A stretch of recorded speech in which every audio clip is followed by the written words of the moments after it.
Alright, so this is Rob with yet another do-it-yourself video.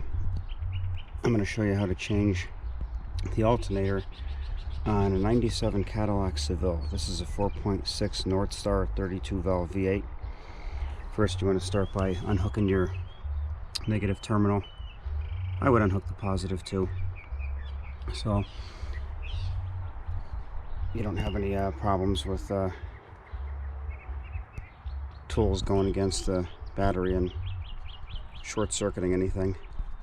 So first you're going to start by taking off the air box. You would unloosen that screw right here and right here, and you just pop the clips. I have it partially disassembled already. So you're going to remove the upper half of the air box and the lower half of the air box down here, which just pulls up and out. That's for starters. Alright, so that's what it looks like with the air box removed. And here's the air box right over here. The upper half and lower half and the air intake tube. Now on these Cadillac Sevilles, 97, I'm not sure all what years it encompasses. I'm sure 96, 95 probably as well. Whatever engine, whatever models have this Northstar engine in them. The alternator is way down inside.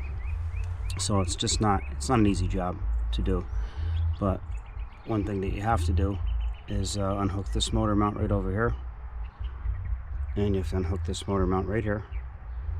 Take off your radiator hose, your upper radiator hose. Both fans have to come out, and the radiator has to come out as well. The alternator is down in here, and that's for starters. So it's not an easy job. It's not cut and dry like your old Chevy V8s where the alternator is right on top.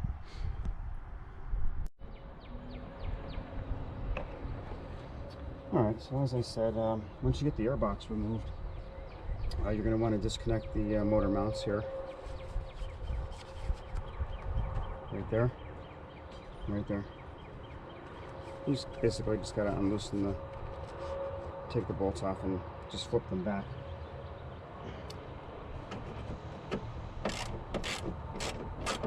I already took a couple bolts out of this front one here, this one here.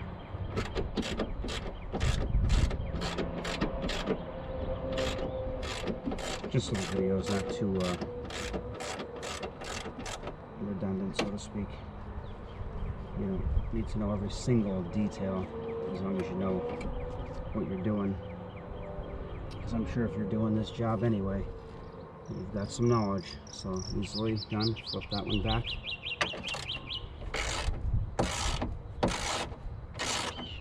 These are 13mm bolts. There's two here, one here, two there, one here. So 13mm.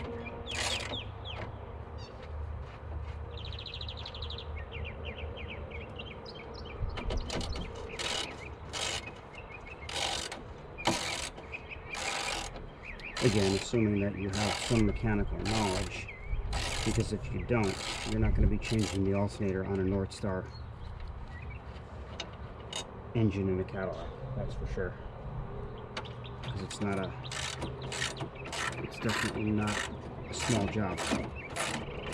Because as I said before, not only do you have to flip these motor mounts back, but you have to remove this radiator hose, your two fans, your lower radiator hose, and you have to take out the radiator. So while you're at it, you might as well replace, which I'm doing, you might as well replace the upper and lower radiator hose while you're at it. Otherwise, and that's going to be another job in itself if you have to do that again. So there you go, there's your motor mounts right there, right there. Next we're going to be removing this radiator hose, and we're going to be removing this fan and this fan here.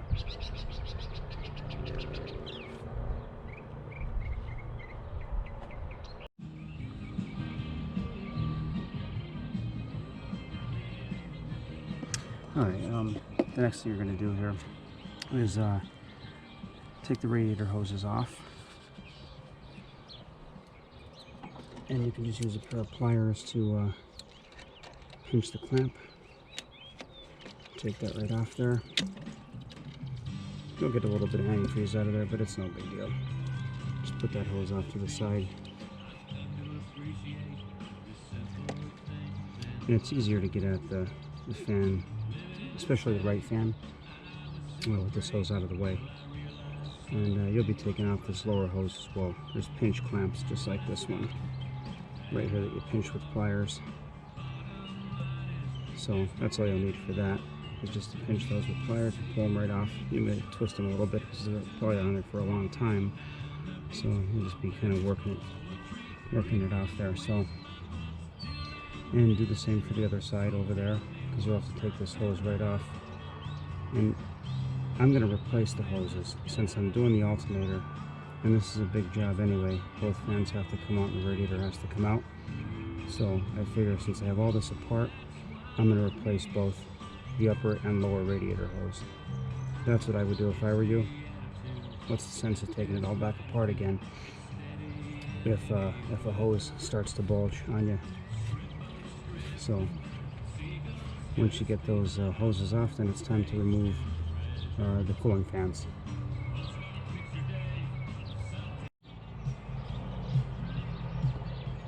Alright, next you're going to take out the bolts that hold in the fans. These bolts here, these two and these two right here, are 10 millimeters. So you can easily take those out with a small ratchet and a 10 millimeter socket.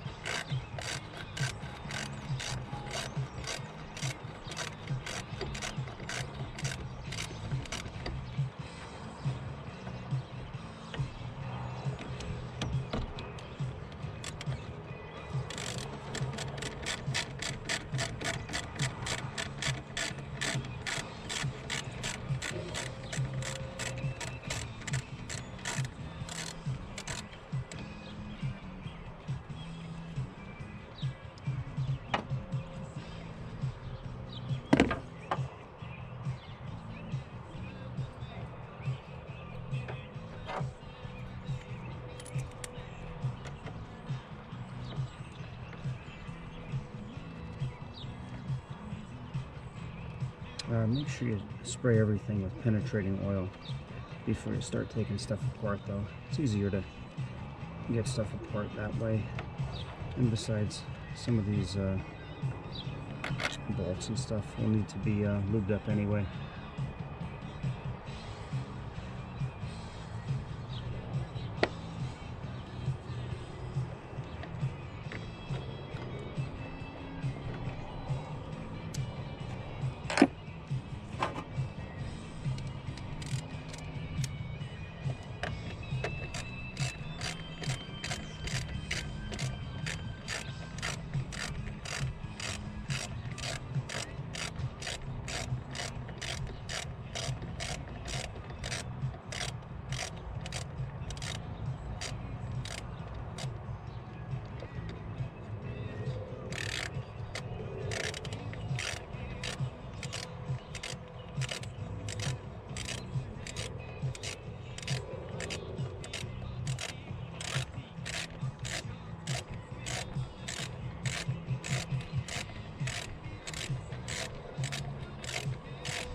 So there's that one. That one's loose. You can do the same over here.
Alright, so our fans are loose.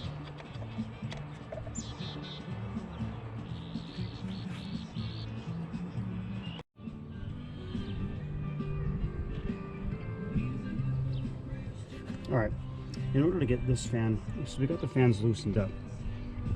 The bolts are out. But in order to get this fan out, it's a tight fit for the motor to fit through here.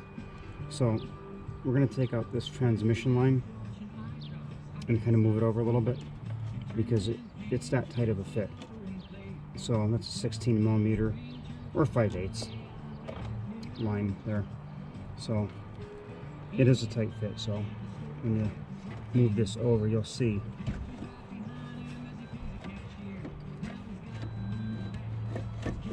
and there we go. So that allows you to get it up past there, and then obviously don't forget to unplug the fans. This plug is on the bottom. On this one, the plug is on the side where you can actually see it. So just make sure you unplug it. Don't just rip it up out of there.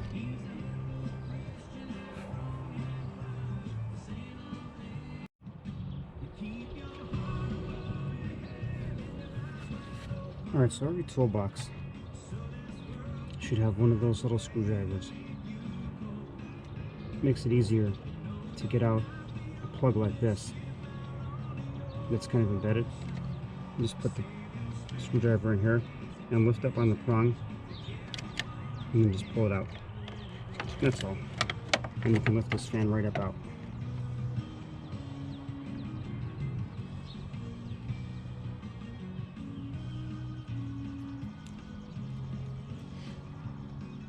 So, and then of course you're going to remove the lower radiator hose because now you can get to it very easily.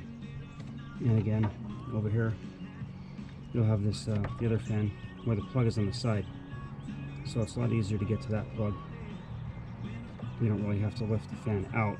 In fact, there's really no slack in that line to lift the fan out without unplugging it.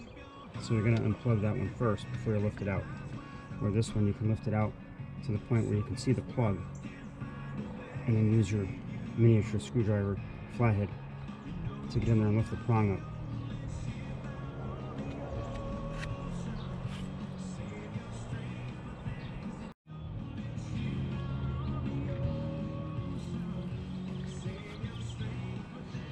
Alright, once you have this one unplugged, you can lift this one right up out.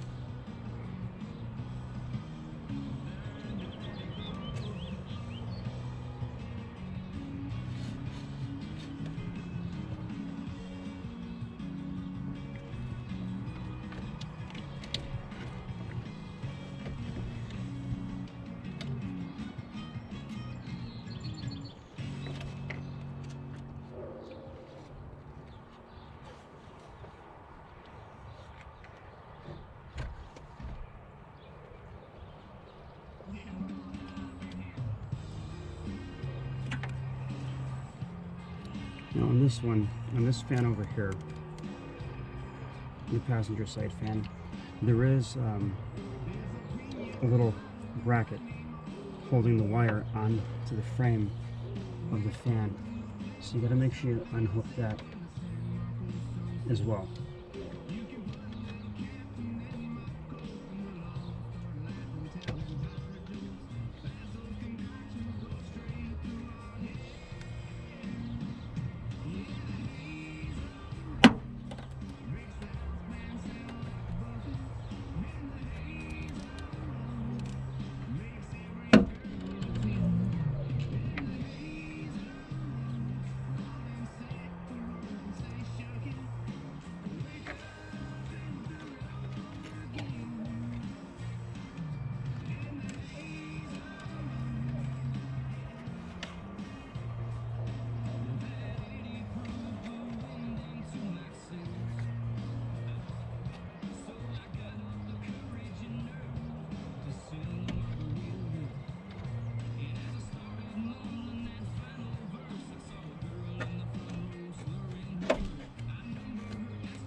Alright, so what I did to get that little bracket out of there that holds the wire onto the frame of the fan was I used a pair of needle nose pliers and I squeezed it and then pushed it right out. So that'll free up the fan so you can pull it out. There you go.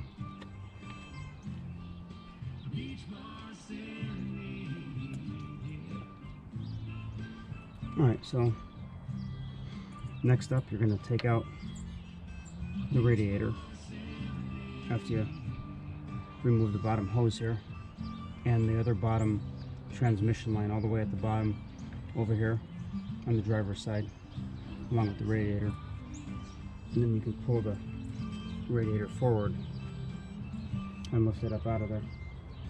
You have two bolts here that you have to remove, two screws here you have to remove so you can get the radiator to tilt forward and you can lift it out.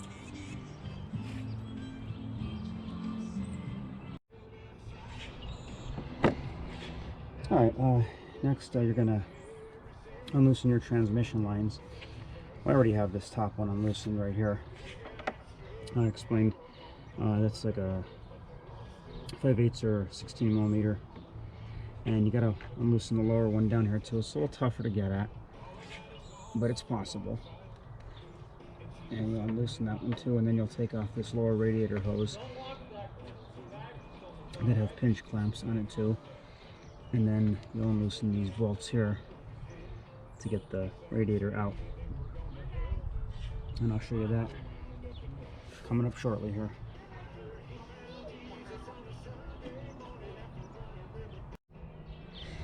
Okay, and you're going to take out the radiator support bracket on top here that holds the radiator in from falling.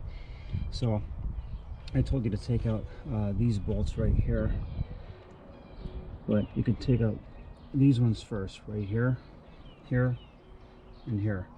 These are 10 millimeter bolts, so you need a 10 millimeter socket and a 1/4 inch ratchet. And you just pull this sucker right out of here like that.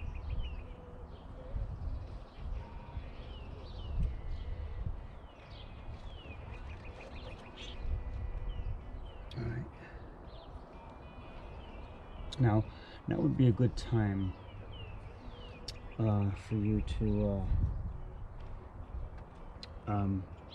unhook the negative terminal from the battery, because now you're going to start working around, you know, electrical pieces like this plug here and a couple plugs down on the bottom, which you don't have to really take out of there, but just to be on the safe side, you don't want an airbag deploying on you or anything. So yeah, make sure you unhook the negative terminal before you proceed any further from this point on, because after you get the radiator out, you're going to be starting to unhook the alternator anyway. So make sure your key is turned off. Key is turned off, and then remove the negative terminal.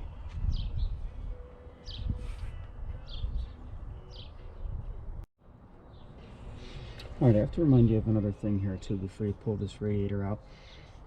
After you get the bottom transmission line unhooked, make sure you open up the petcock and drain the radiator. Otherwise you're going to have a mess. So drain that out before you lift the radiator out, of course. Well, I mean, you can't lift the radiator out until you unhook the hose anyway, but if you unhook this hose, antifreeze is just going to go flying everywhere. So drain your radiator first from the petcock down here. Things will be a lot cleaner if you do that.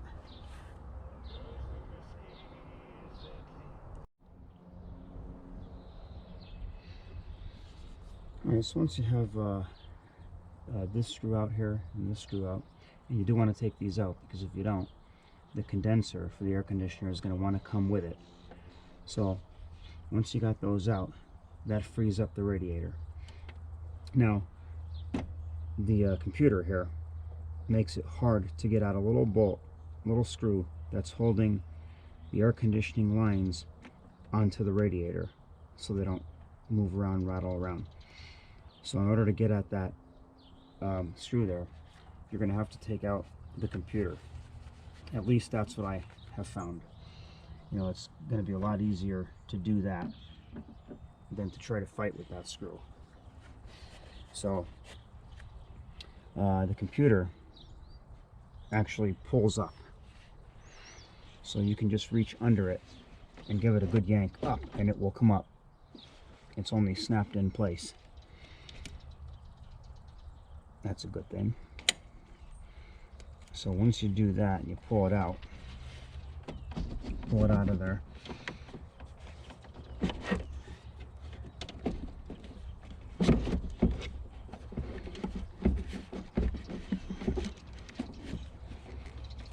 just watch you don't pull any wires off, because there is a ground wire that runs pretty tight here, and your trunk release line also runs pretty tight there too as well. So just watch that you don't rip those wires off. It's a pain in the butt to get it up out of here, but you're better off getting it out of there though.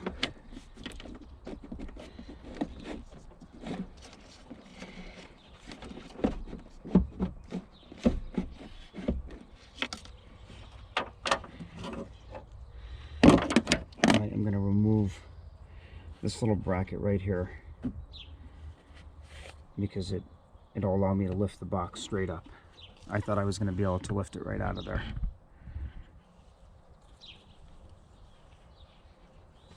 So we'll do that.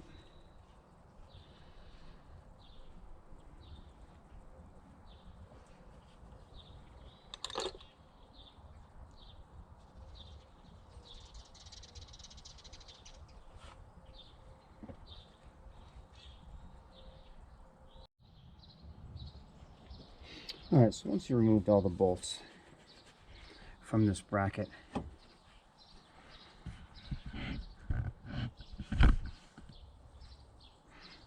right here, just lift it out of there and it exposes the computer a little bit better. These are 13mm bolts, by the way. There is 5 of them. So remove those. It'll make it easier to get the computer up and out of the way. So you can get at that little tiny bolt that's down in there holding the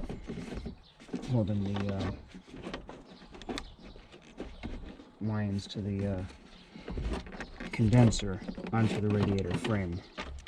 So there you go, there's your computer up and out of the way. And it makes it much easier to get at this small bolt that I'm referring to. That's right down here. There we go. A lot easier. So here's the bolt down in here. Here's the condenser lines. You've got to remove that, because if you don't, you're not going to get this radiator out by itself.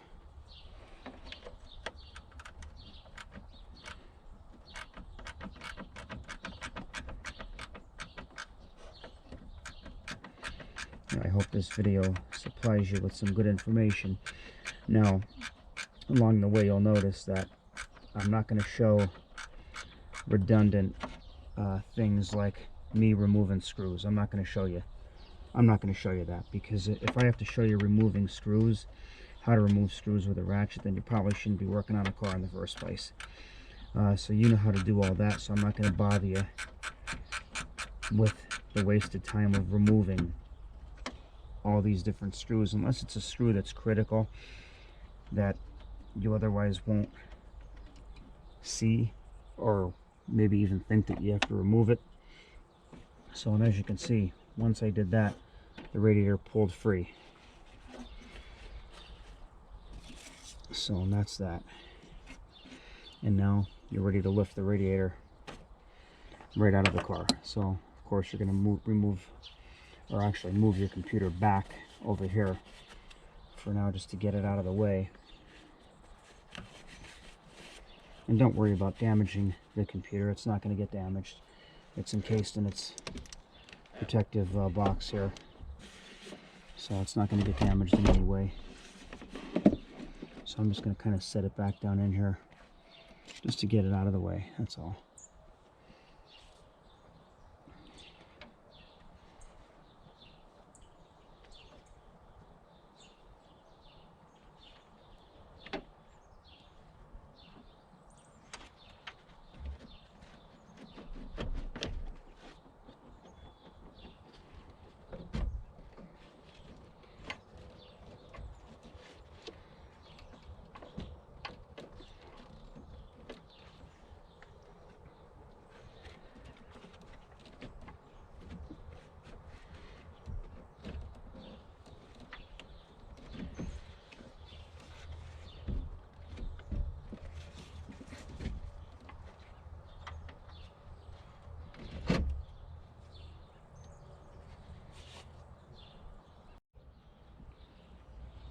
Okay, and as you're lifting this radiator out, you're going to find, now I just found out myself, because this is the first time I'm working on a Cadillac Seville with the Northstar engine in it. So in order to, you know, when you take these bolts out of the top that hold the condenser to the radiator, there's brackets down inside too, where in order to get the radiator out and away from the condenser, you have to reach down in front of the car and push up on the condenser like this, and it will unlock the radiator on both sides. You know, do it on this side too. Push the condenser up. It will take the radiator away from the bracket, because there is a bracket that mounts the radiator and the condenser close together. So you'll find that you're going to have to do that, otherwise you're still not going to get it out. Once you do that, you'll be able to pull the radiator up like so.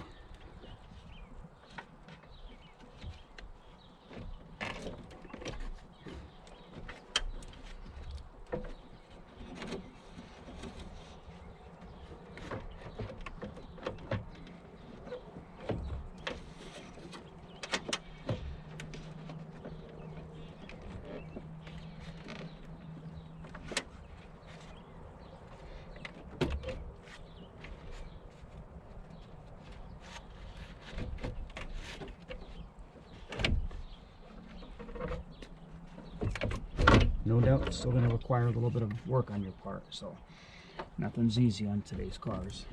Well, I guess this is considered a classic, but it's not like your old Chevy V8s or your old Oldsmobiles or whatever, where you can practically sit in the engine bay and work on them. And it's not that easy, so a little bit of patience on your part would help. Keep in mind to watch the condenser on pipes on that side, because your inlet for the radiator is over that way as well. There we go, just about there. So you're going to lift it like I lifted it, starting from the right side.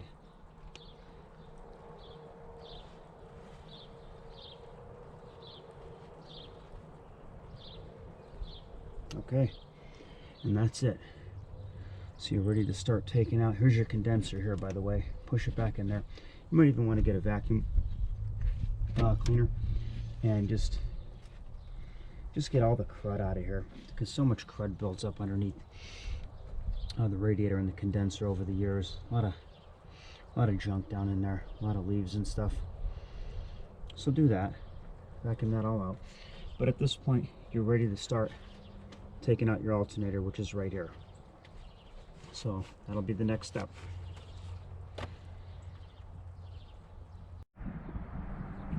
Alright, so next we're going to take out the alternator. You got 4 bolts holding the alternator in.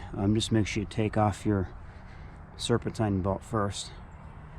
You can use your breaker bar to pull back the tensioner and slip the alternator bolt off the alternator. And don't forget to unhook your wire from the alternator that's right here. So that's what we're going to do next.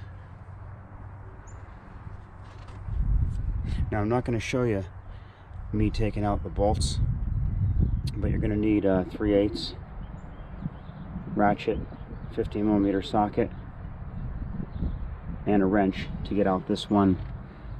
15mm wrench to get out this one next to the exhaust manifold, because you'll never get a socket in there, obviously. So you'll need a closed end wrench to get that out. That'll probably be the toughest one of them all when it comes down to it. But I'm not going to show you me taking out the bolts, because, you know, if you're working on a car like this or any other car in the first place, I assume you already know how to take bolts out. So I'm not going to show you that part, because it'll just be added time on the video, and I want to try to keep the video as short as possible. So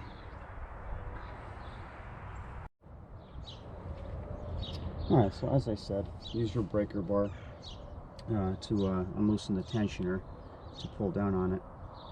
Actually, this one might go yeah, it actually comes down this way. So it's a 1/2 inch breaker bar I'm using here. And you just want to get enough tension off of the belt to slip it off the alternator. You don't have to take the belt completely out. In fact, if you do, that's a pain in the ass to get that back in there again. So you want to, just try not to give yourself more work.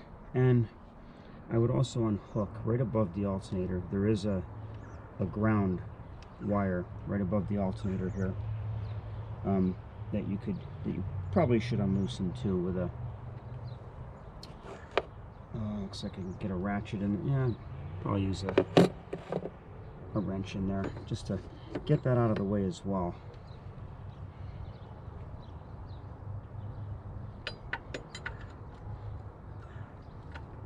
Actually, you know what? I'm not going to move that. I don't think that's required. So I'm going to pull down on this, and I'm going to slip my belt off the alternator. And just reach down in there. Just pull it back. Pull it back off the alternator like this.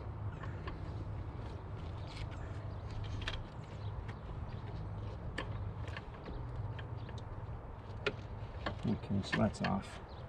Then you could let back up on your breaker bar. So that's loose.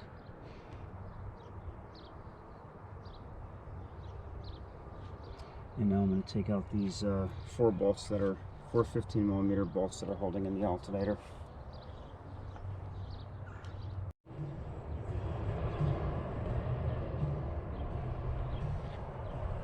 Alright, so once you have your alternator loosened up,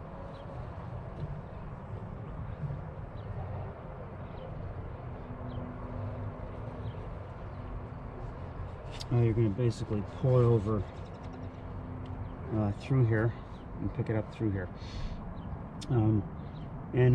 Just one thing, the back bolt on the alternator is a bit tough to get to. It's on the back side of the alternator. I used, believe it or not, I used a 3/8. I actually used a 15mm wrench to loosen it. It's very hard to get to, and you can't get your fingers on it, only one finger. I was only able to get one finger on it. So when I got it loose, I took a stubby 3/8 ratchet. It's down in the engine here, and I took some 3/8 extensions and put a 15mm deep on it, and I went in behind the exhaust manifold. You have to light up the area, get your lights out, your flashlights and stuff, and hang them in here, because you really got to light up the area. It's tough. It's a tough bolt to get to. In fact, I don't even know if I'm going to be able to put that bolt back in with the car on the ground. I might have to lift the car in the air to put that rear bolt on the alternator back in. It is by far the toughest one of the bunch to get out.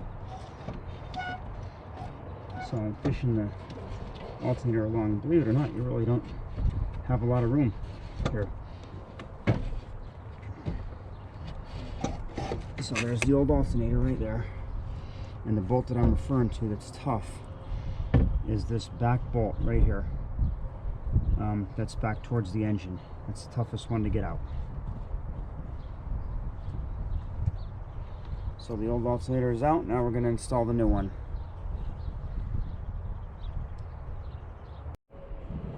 Alright, just thought I'd throw it in there, what I used to get that backside bolt out of the alternator, the one that's facing the engine, on this side, not that side, right on this side here, because it really is tough. I'll use that. A couple extensions put together. The whole thing comes out around 14.5 inches, 15mm deep socket, and this stubby 3/8 ratchet. So like I said before, when I crack the bolt with a closed-end 15mm wrench, just watch yourself, because when it breaks free, your hand's going to go down fast and might crack your knuckle. But that's what I used. Otherwise, I think you have to put this car on a lift to get that rear bolt out, but I think you definitely would have to put it on the lift to get it back in. But I'm going to try to get it back in using this same method, but I'm going to see if I could try to find a 15mm magnetic socket or a magnetic nut driver that I can maybe use with one, a one-fourth ratchet and extension setup similar to this. So once I cross that bridge, we'll see what works.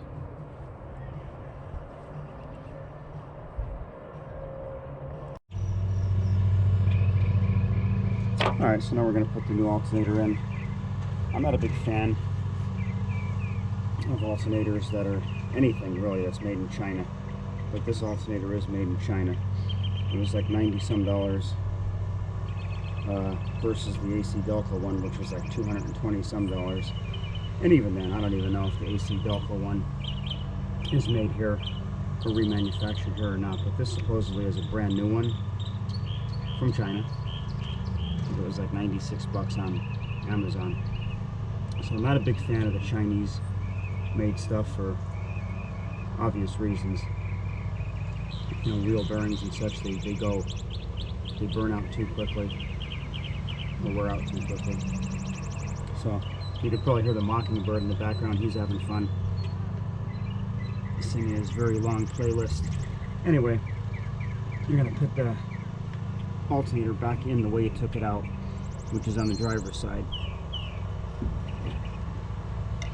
So you just fish it down through here.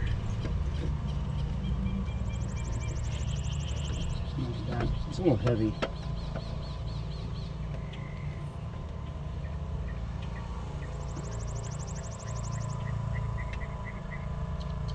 So once you get it over there, put your four bolts back in. And again, I'll go over it again, how to get that fourth bolt. Actually, the rear bolt that's facing the engine, the one that's on top. The one I went through the back side of the exhaust manifold to get it. I'm sure that's probably not how most people do it. Maybe they put the car on the lift to get at that one bolt, but I was able to get at it from the back side of the exhaust manifold with a 3/8 extension that equaled about 14.5 inches long. And I was able to get at it. If you like that area and you look through the exhaust manifold here, you could see the bolt. You could see where you're going with the socket. So we'll get the 4 bolts back in, and then we'll go to the next step.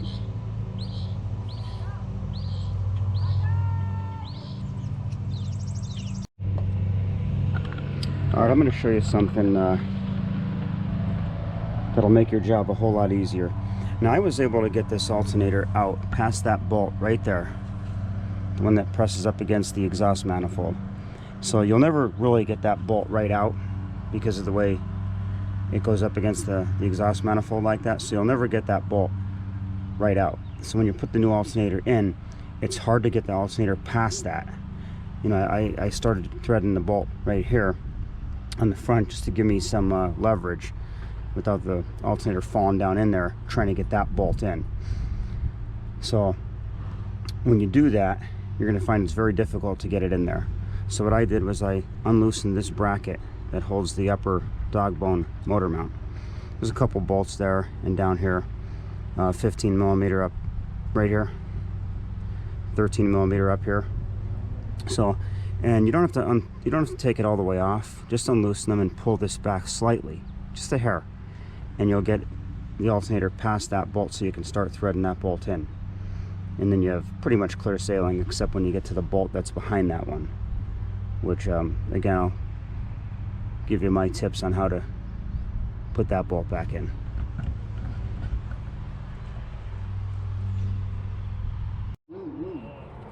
Alright, so now it's time to put the alternator back in. And by the way, that 4th bolt towards the engine on the back side of the alternator, I'm going to have to put this car up to get that bolt back in, because even though I got it out, very difficult to get back in, because there's really no way to hold the bolt in the socket, and I don't have a magnetic socket, unfortunately. But it's possible to get it, you know, back in, get the car lifted. Maybe you could just like put it on ramps and slide under it. So yeah, it's time to put the alternator or the radiator back in now.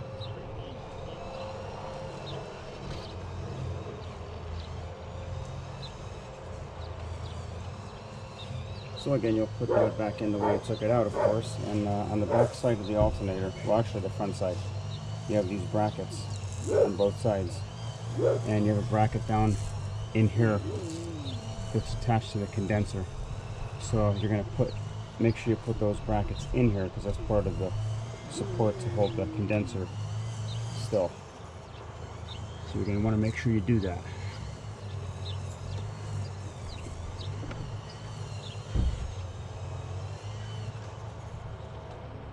So when you're putting the radiator back in, make sure you hold the condenser back.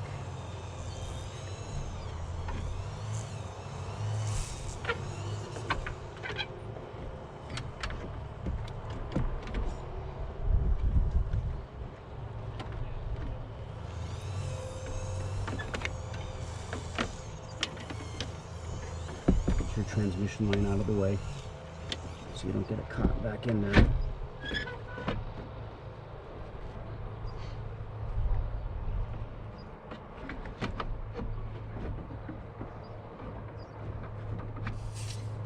They don't make anything easy, remember that. Things were much easier back in the old Chevy V8 days and Ford V8 days, and now nothing's easy. They don't make it easy for the backyard mechanic. Not these days.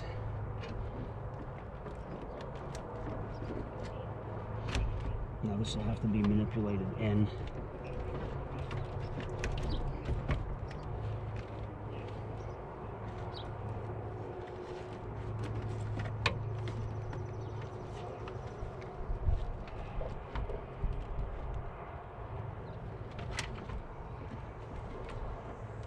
Again, nothing's easy. Okay, there we go.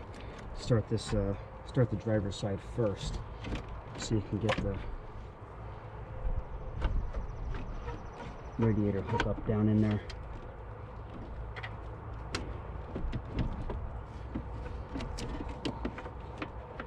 And make sure you don't get anything caught on the radiator, so you don't damage the fins on it.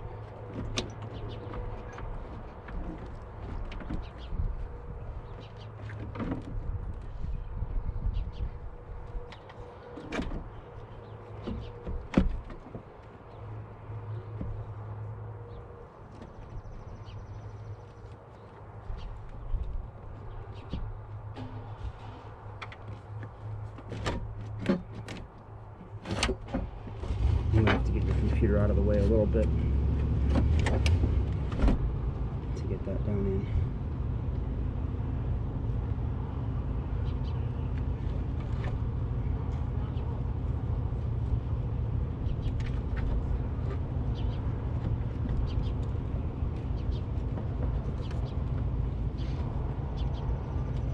A lot easier to take out, I'll admit.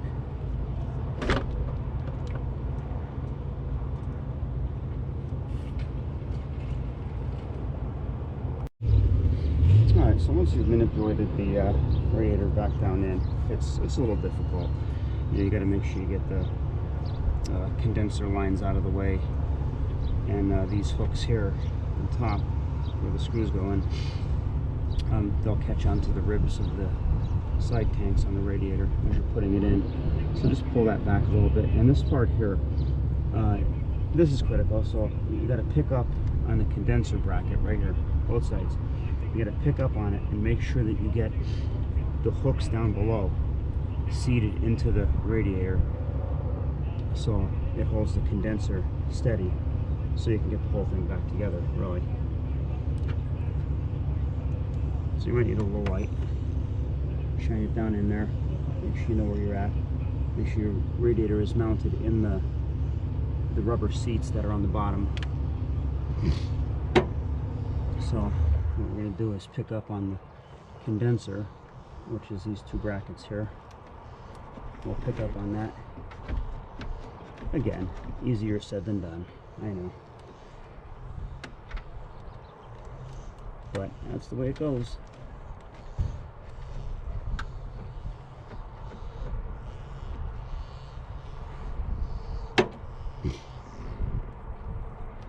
A lot of noise around here today. Everybody's working on stuff. So there's that one. If you saw the way that lifted up like that, then you know you got that one. Just make sure it seats inside there. You'll see it drop down. There it is. That one's seated.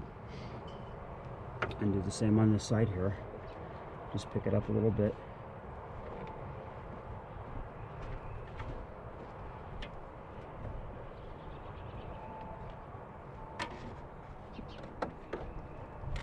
Sometimes it requires a little bit more work than it does to get it out. So I'm hitting on some. Alright, sorry about that little interruption there. Battery went dead. That's one thing about these GoPro cameras. I've been using them for quite a while, and they've improved cameras themselves, but the battery's never dead. Luckily I have 3 different batteries for it. They've never improved the batteries. I don't get that, but oh well. Luckily I have extra. So this bracket over here is giving me a little bit of a problem. Let's see if we can get this up in here. Oh, I see the problem. I actually see the problem. The condenser line is pushing on that area. That's what it is. Allergies are bothering me a little bit today here.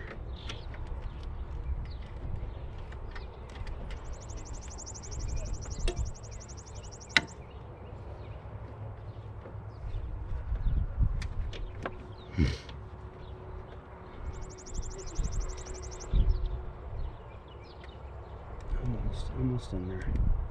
Let's see if we can get that sucker in there. That one's a little bit tougher. Let's see if we can get it in there.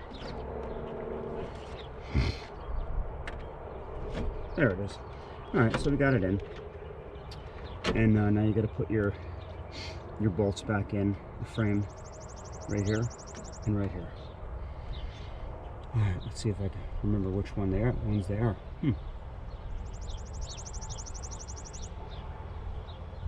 What are we at here? This might be them. Yep, that's them.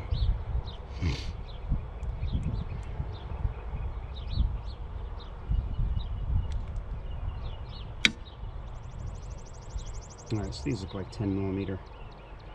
When I'm putting stuff back together, I like to spray it up with penetrating oil, WD-40 or Blaster. That'll do. That's what I use. A little cheaper than WD-40. Probably the same effect.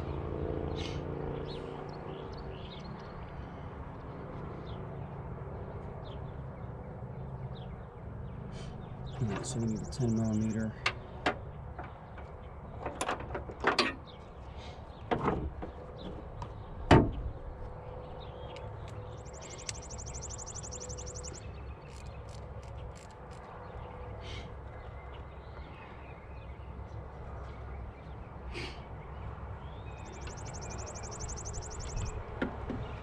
And just zip those back in.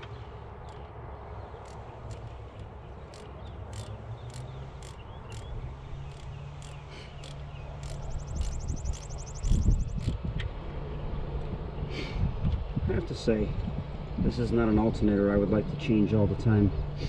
By far the most difficult alternator I've ever changed on a car. On my Impala right behind me, it's on top. Couldn't be easier.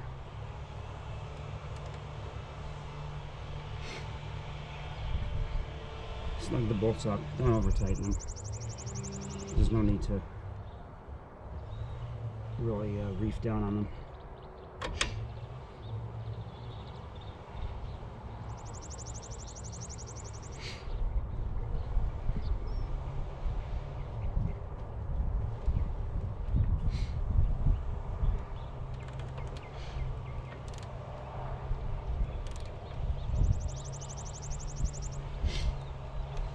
Alright, so you're ready to put your transmission lines back on, and just make sure that your drain on your radiator is closed, because once the radiator hoses are on, it's quite hard to get at. So put your radiator lines back in. Again, no need to tighten them, over tighten them.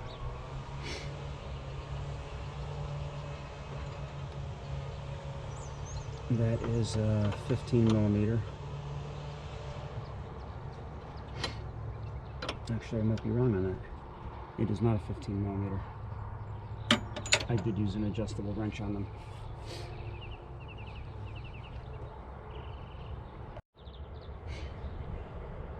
Alright, so as I said, it's a 16 millimeter, which I do not have. I think that's 5/8, pretty sure. Which I do not have a 5/8 wrench, oddly.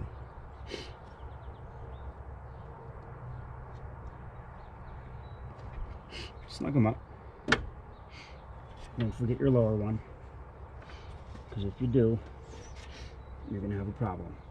You're going to have transmission fluid all over the place.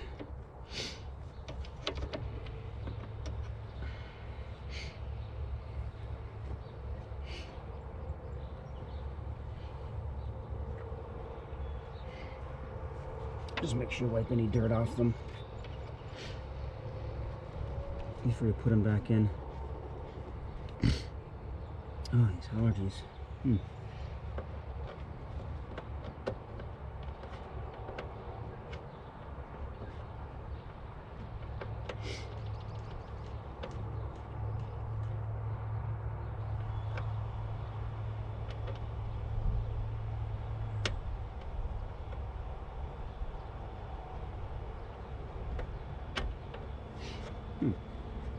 Bottom one's giving me a little bit of issue here.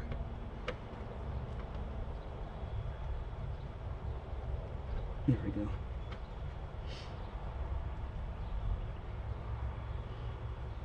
And again, while you're down here, while you have everything out, just take the time and get a vacuum and clean out all the leaves or whatever debris is down in here.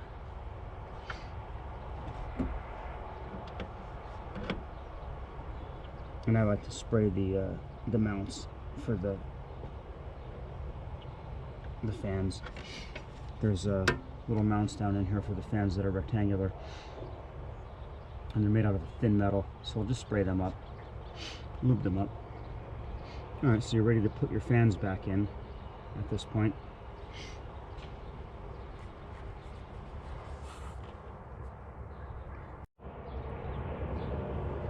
Alright, so my bad on that one. You're not ready to put your fans back in just yet. You do have to put the upper radiator support in, because your fans are going to attach to that radiator support. So that's what we're going to do.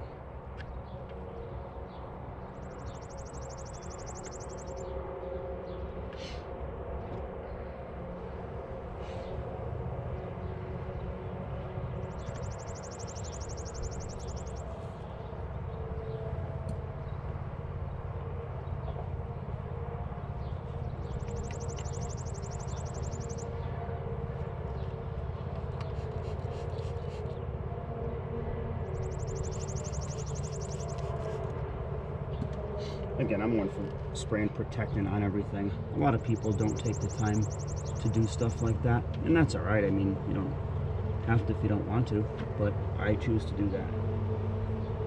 I spray protectant on everything, because stuff rots out, and you don't want that happening. Alright, so that's your upper radiator support. Very simple to put in.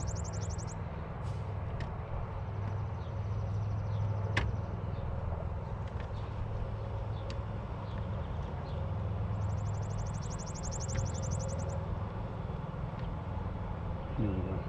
Alright, so your bolts are right here. I believe those are 10 millimeter.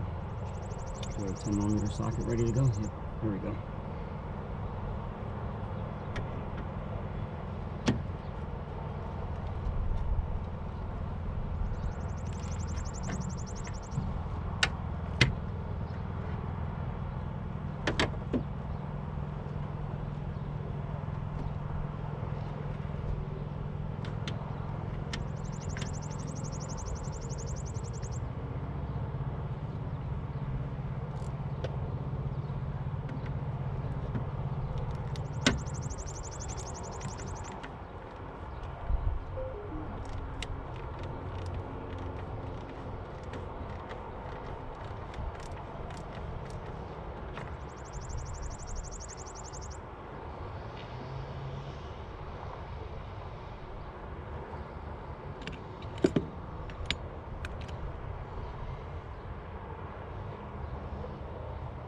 I'm a bad one for losing bolts along the way and screws along the way.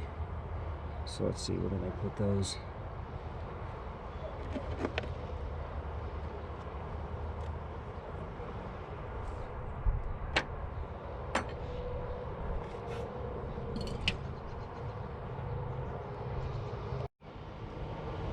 Now don't forget this little screw here.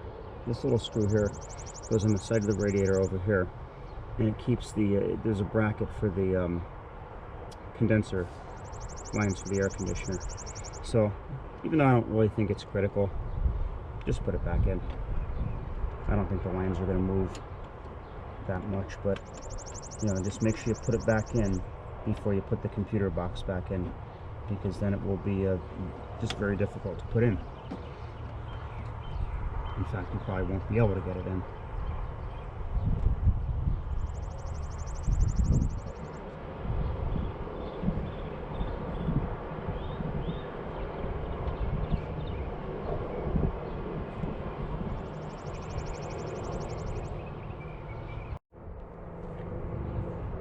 By the way, that little bolt that I just showed you, screw actually, that's a 7mm.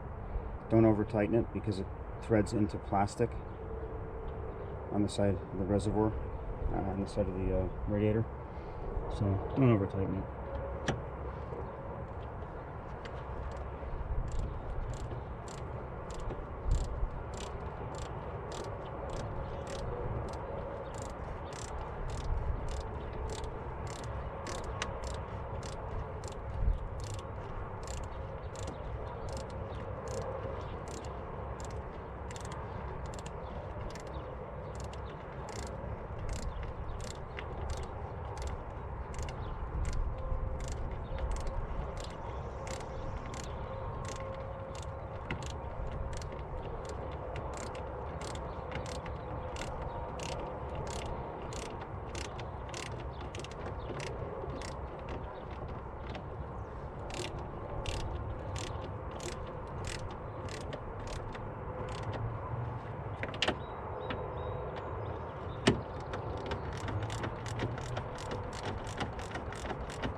Probably noticed that I haven't played any music today because I'm sick of every time I upload a video I see that dreaded copyright thing come up, so I opted not to play music on this video. And I think anyway, my last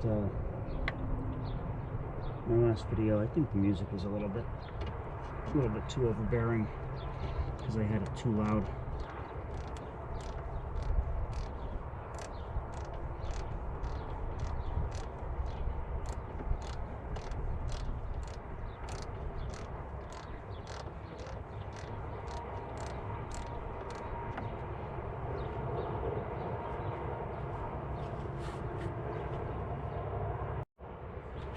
Alright, so it's now time to put your lower radiator hose back on.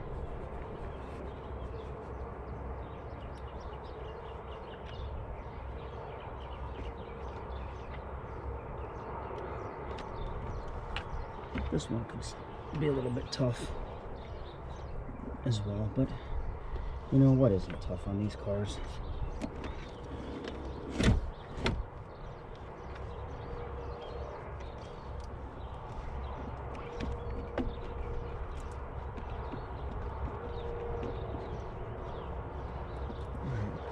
Easier than I thought.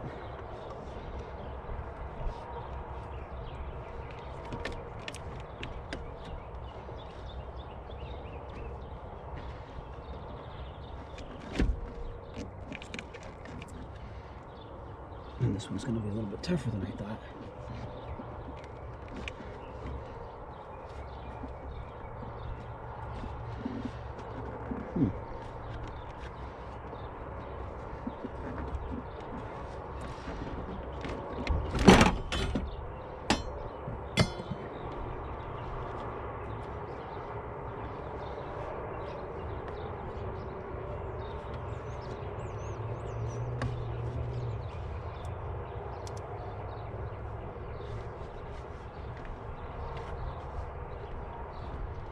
Look at these weird crazy turns in these hoses.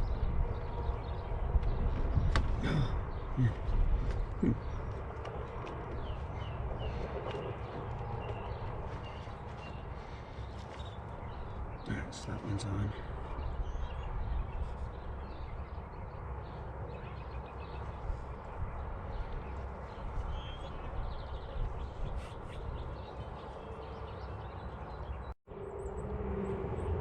Alright, so that radiator hose, I decided to take about maybe a little less than an inch off that hose because it seemed like it was a little bit too big. I did replace the factory hoses from 1997 on this. To my surprise, they were the original hoses on this car. So I decided to replace them while I had this out. Because if you're going to do a big job like this, you might as well replace them.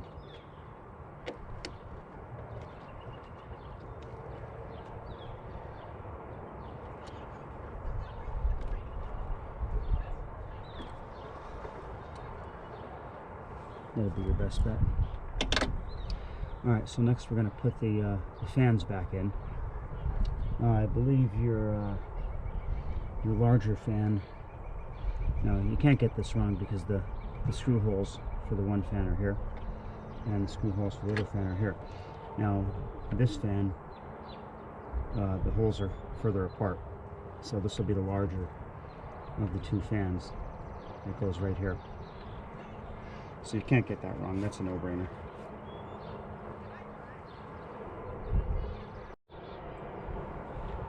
Alright, so now it's time to put your fans back in.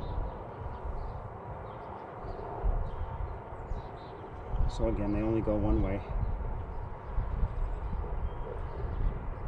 Just drop it down until it goes into the rectangular mounting hole on the bottom.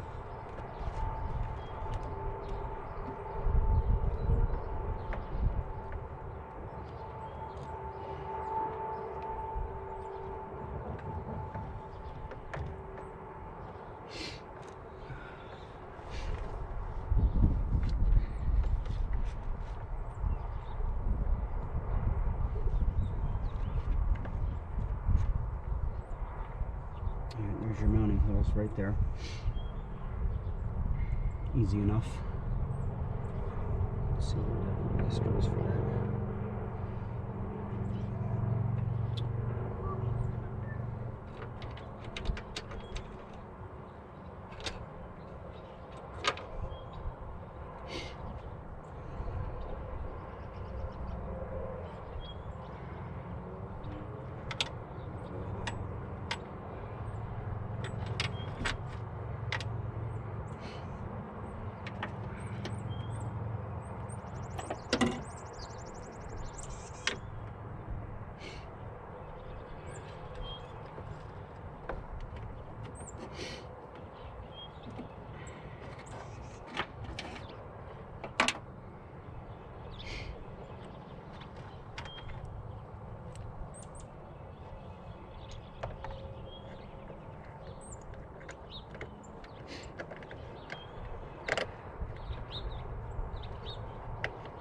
$10mm socket to mount these,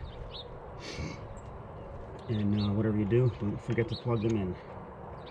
Very critical, or your car will overheat.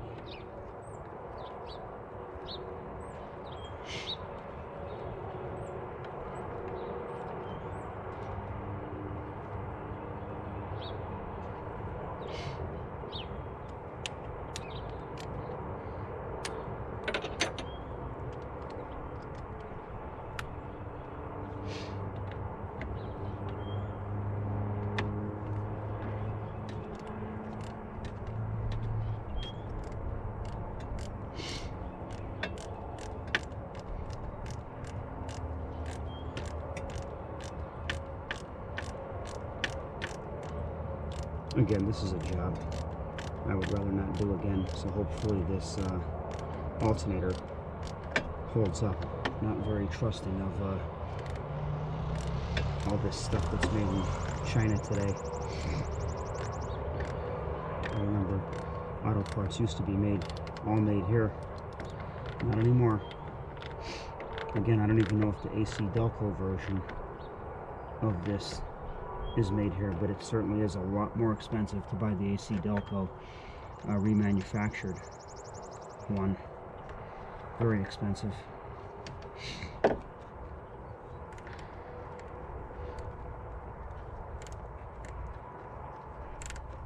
don't like supporting a Chinese businesses. I'd rather support American businesses, but again, I'm not sure, you know, if it's made here or it's not.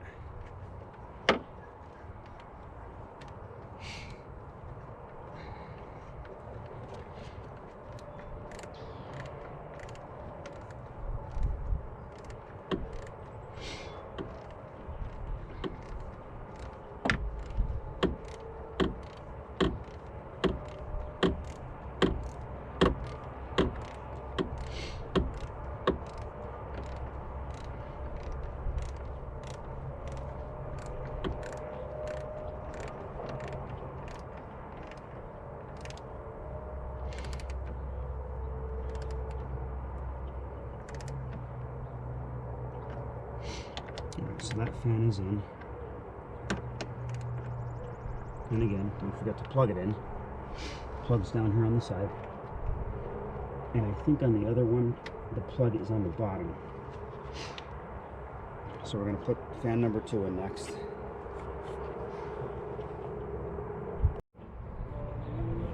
Alright, so we're going to put in fan number 2. Just as easy. Just the plug is different on it. Plug is on the back side instead of on the side like that one.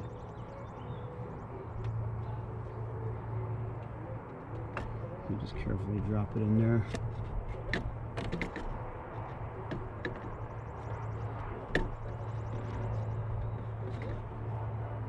Ooh, you know what I forgot? You have to leave this transmission line unhooked to get this one in. I forgot about that part.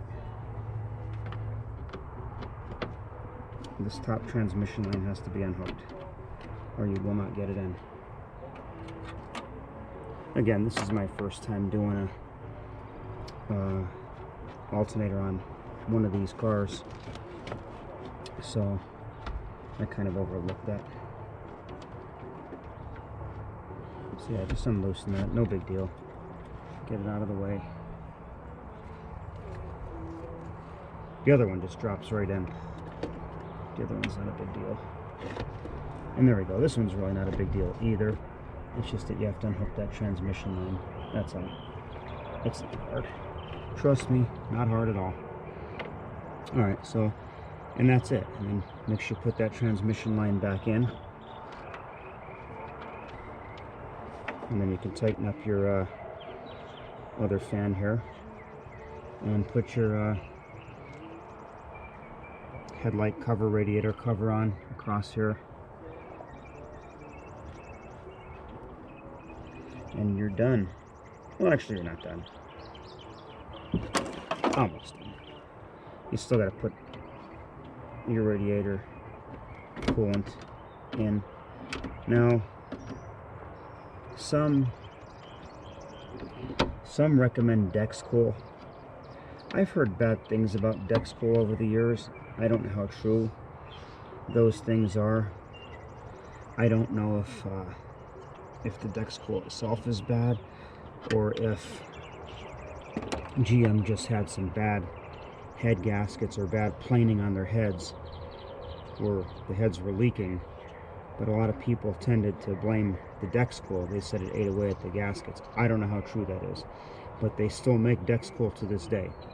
You can get Dexcool, but you could also get antifreeze from Pressdown that they claim will work in any car. So I guess that's your call there, but make sure when you are filling up your radiator, get something. They used to put these tablets that were about that big around and about that tall. They used to put them in the radiators. I haven't seen them lately, but there's different products out there.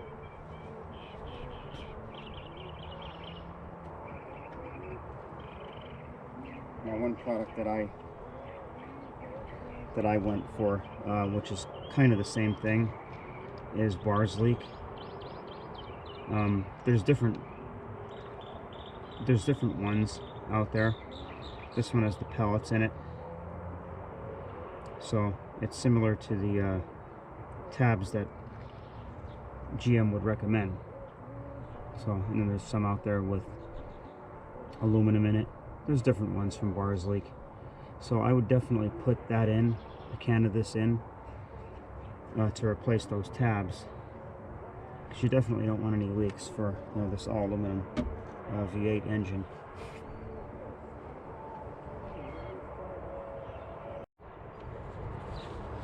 Alright, so next you're going to want to put your computer back in its place.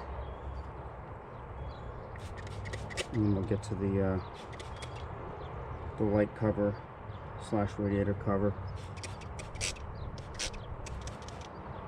I spray everything up with light protectant down in there, and the mounts for it so it slides in even easier.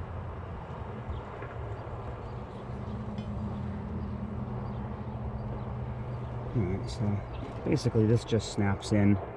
There's a mount here on the back side of it that goes into a hole that's towards the fender, and there's two mounts, that rubber mounts that push down onto the top of the frame.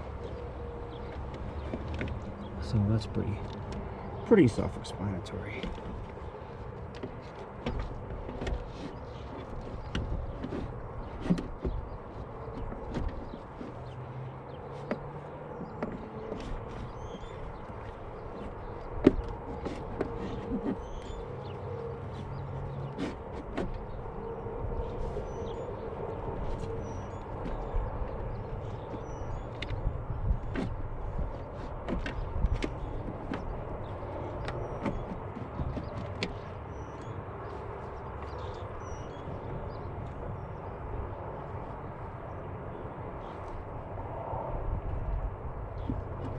I might have to unloosen that transmission line again. I don't think I did that the first time out, but let's see. Let's pull this back up out of here. I don't think I did that the first time out, but we'll see.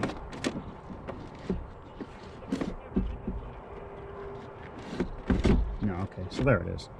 It's in.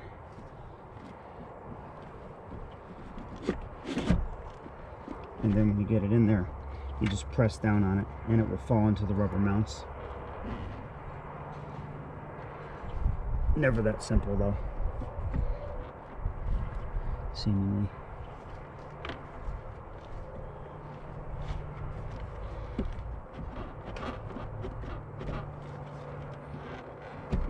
Alright, so there it is. It just snapped into place. You'll feel it when it snaps into place. And then put your bracket back on that covers it.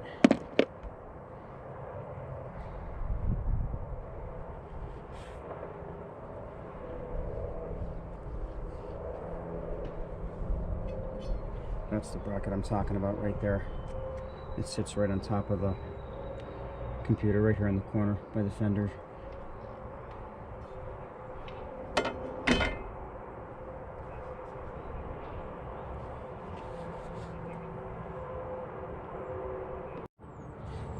Alright, so next you're going to want to put on your upper radiator hose. And you're pretty much at this point at the finish line.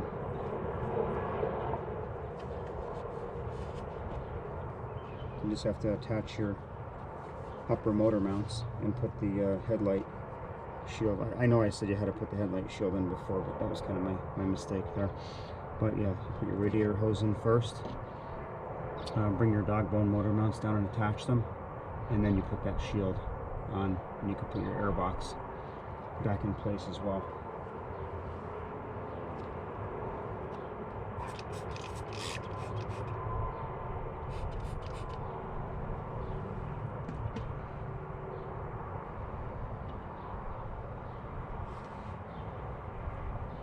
I cleaned off this outlet here where the thermostat is.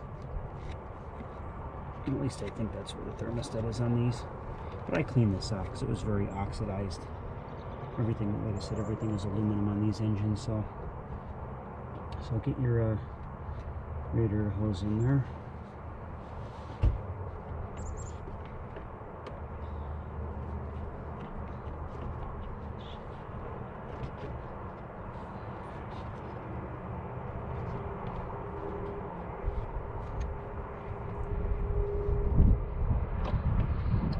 Seems like everything on these engines is easier said than done.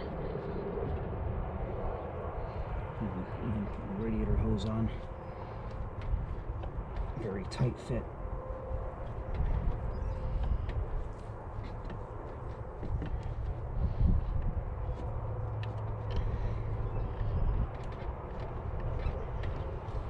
Just make sure it's pushed all the way in.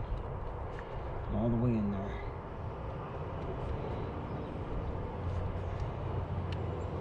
So I don't want to have any leaks.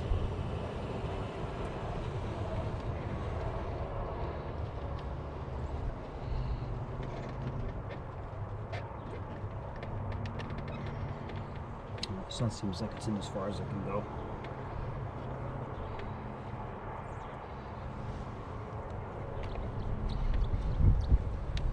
The top one, I don't think I'm going to have to do it, but the bottom one, I had to take a little bit off. The bottom one, I had to shorten it a little bit. I don't like the way that rests on there, but it should be okay because it's not rubbing up against metal. So if you're reusing your pinch clamps, you know, pinch them over. I'm reusing them. I just hope they don't leak.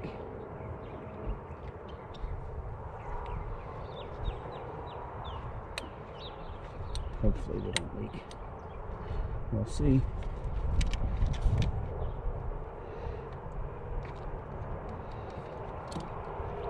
Just make sure it's on there all the way.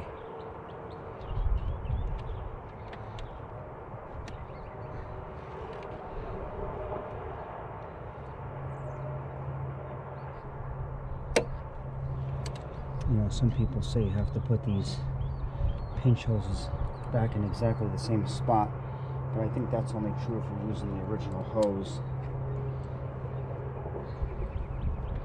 which I am not, because they're from 1997. That's impressed. That's an impressive run for hoses, I'll tell you. But I think my Impala behind me, that's a 2006. I think those are the original hoses on that car. In fact, I know they are.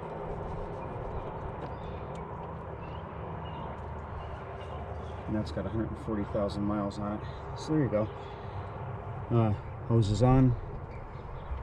Hoses, I should say. And just swing your motor mounts back over like that. And you got 3 bolts on each side. Put them in. Make sure you put them in. You'll have serious engine rocking when you accelerate.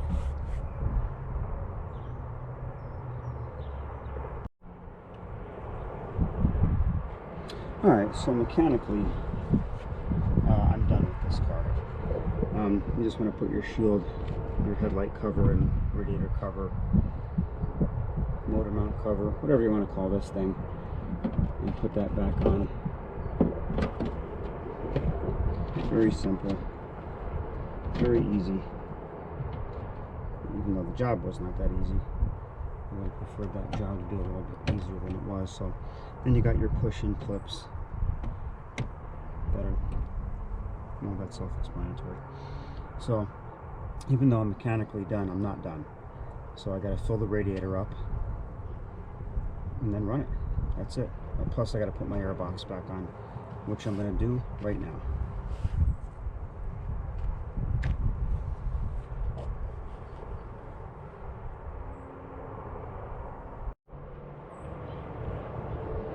Alright, to wrap up the, at least the mechanical part of this whole fix here, we're going to put the air box back in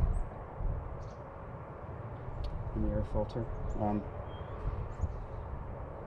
I modified this air box a little bit to let more air in, give you a few extra horsepower.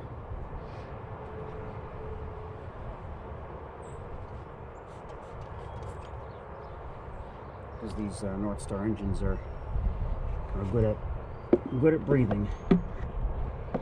You know, with the 4 valves per cylinder. A couple simple modifications could pick these engines right up pretty good.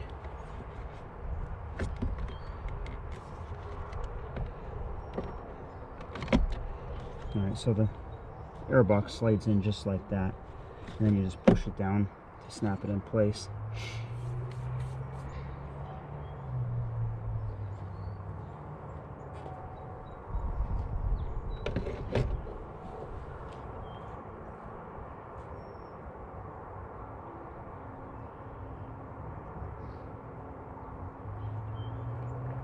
Don't forget to throw your air filter in there. Pretty simple.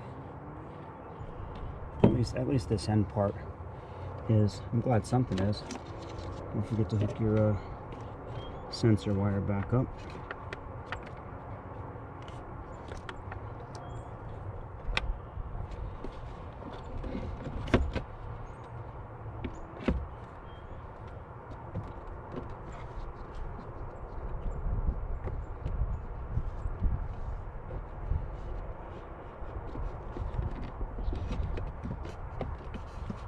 Sometimes these can be a little tricky. That's all right.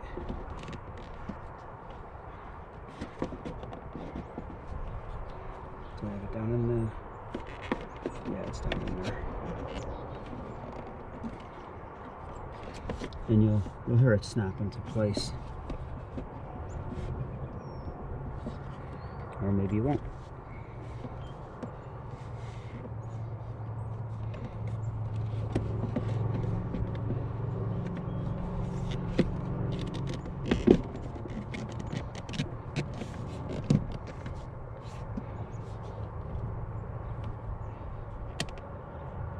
You gotta watch these air boxes, because these air boxes tend to break back here where the prongs go in to hold the air filter down.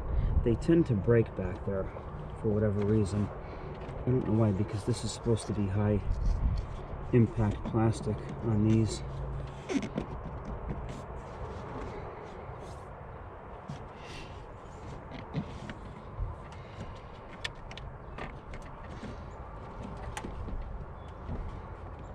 At some point I'm probably going to replace this filter with a K&N filter. Alright, don't forget to tighten up that screw to hold your air intake pipe on. And this one here too, if you did loosen it for some reason or another. And that's it. Mechanically, that's all we have to do. Now I just have to fill the antifreeze up and again put some kind of stop leak in there, whether you find those tablets at GM or whether you use a bars leak, maybe aluminum sealer or one with the pellets in it. Make sure you use that, because that is a preventive maintenance step. So thanks for watching. And by the way, this is a 97 Cadillac, so it's not very likely that you're going to run across doing a job like this, because I mean, I don't know how many 97 Cadillacs you see on the road these days anymore. But anyway, I thought you would get some useful information from this video. Again, thanks for watching.